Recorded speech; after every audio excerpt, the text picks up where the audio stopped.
feels like forever since I've been trying to make this video and start this project going, but finally get to put some time, turn some wrenches, and throw some parts at this Street Legal YZ125 build I've been planning.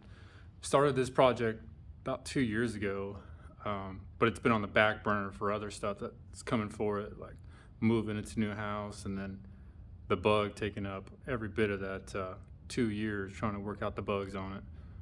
But got the Volkswagen all done and kinks worked out and overheating solved and engine not coming apart on me and melting, and so that's all done, and got the Rhino put together, and then got the KX125 done, so that's all ready to rock and complete. So I finally get to start tackling this project. So the specs on it is it's a 2009 YZ250F chassis that I got off of Marketplace for probably $800 with a bill of sale and a blown top end, and I pretty much didn't use anything but the frame off that and the bill of sale.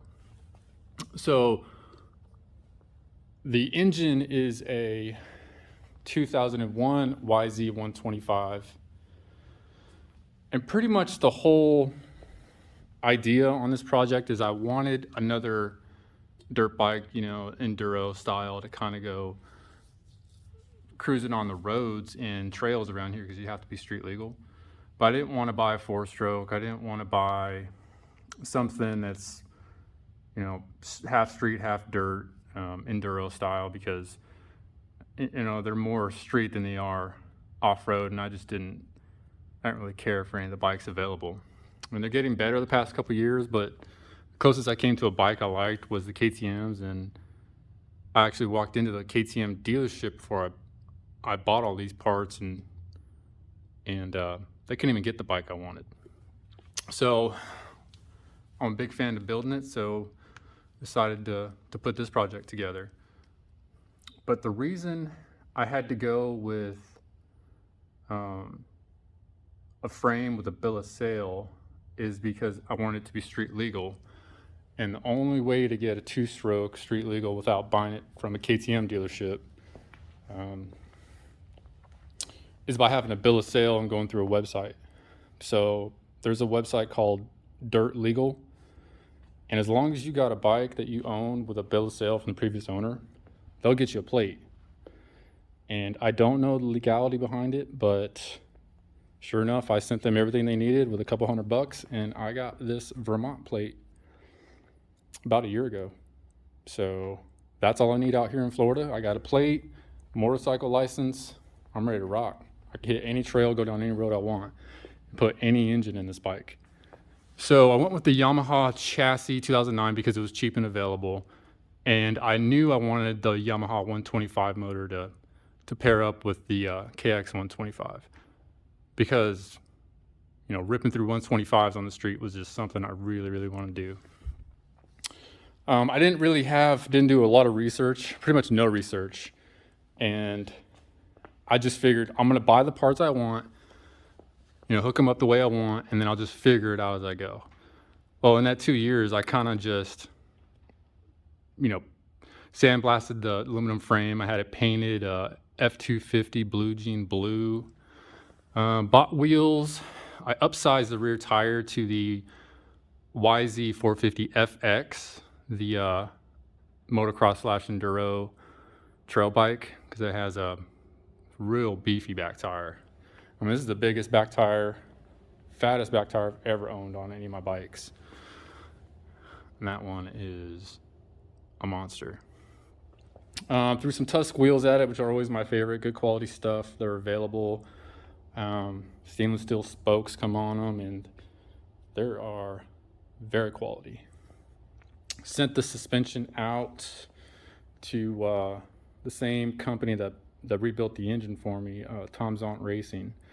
So I got the suspension spec'd out to my weight and riding style, and the motor in all its glory.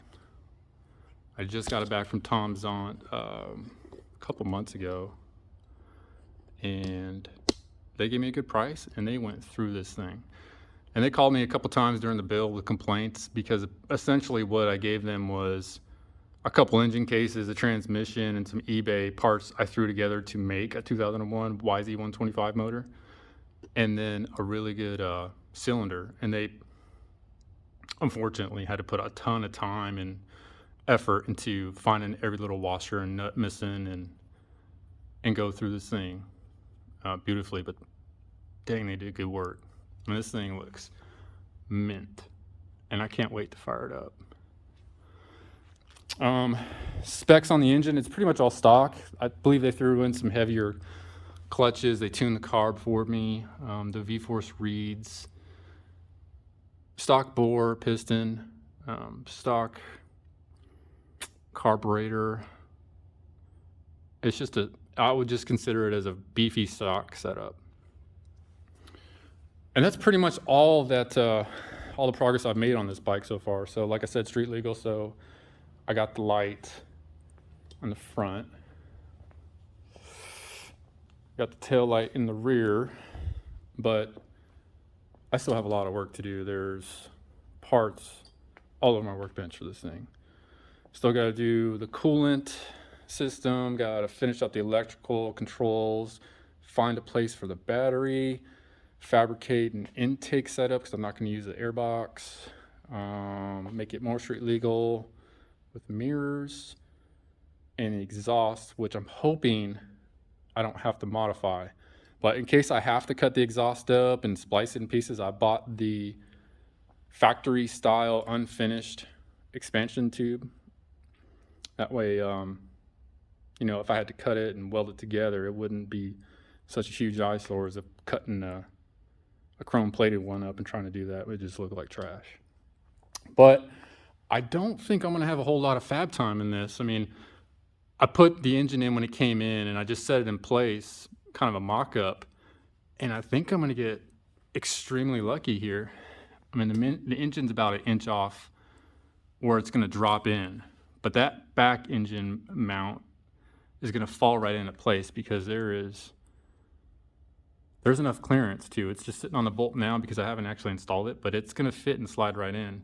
So that engine mount looks good. The engine fits into the cradle nicely. I'm gonna route the intake and do some kind of custom intake setup where the box will be. The front mounts are gonna be a little short. So the game plan is bracket here to there on each side. And then same deal here, bracket from here to there. And that'll completely tie in the motor, 100%. So my shop's all set up. I'm ready to rock with this project. So this will be something definitely in my wheelhouse. The hard part that I didn't do any research on and kind of was winging it was the exhaust. But, I mean, because I've read forums and watched videos of people doing something similar and they've all had to either modify the frame or exhaust or both. But the engine is setting up a little higher than it's supposed to be right now.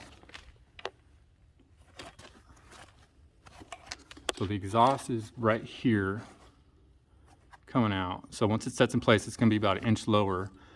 And my calculations say it's gonna be right here, right, fitting perfectly. So I might be okay.